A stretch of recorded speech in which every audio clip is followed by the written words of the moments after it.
مسجد کے اندر کھڑے ہو کر اعلان کر رہے ہیں. حضور اکرم صلی اللہ علیہ وسلم کے سامنے بہت سے صحابہ موجود ہیں.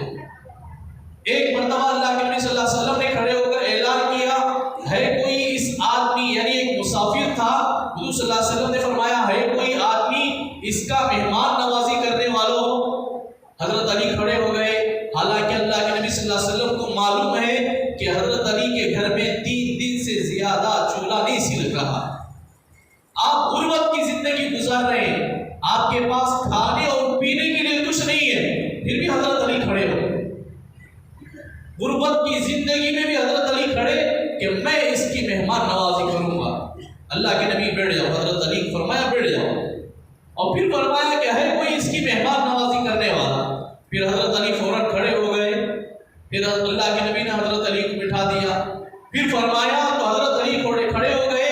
اللہ کے نبی صلی اللہ علیہ وسلم نے دعا فرمائی، حضرت علی کو دعا دی، اور پھر حضرت علی کو ان کے حوالے کر دیا اور انہوں نے مہمان نوازی کی. حضرت علی رضی اللہ عنہ نے فرمایا اللہ کی قسم اگر کوئی میرے گھر میں مہمان نہ آئے تو میں بہت پریشان ہوتا ہوں، کیونکہ اللہ جس بندے سے محبت فرماتے ہیں، اللہ اپنے گھر سے جس آدمی سے محبت فرماتے ہیں اس کے دلوں کو کھول دیتے ہیں، اس کے دل کو غنی فرما دیتے ہیں.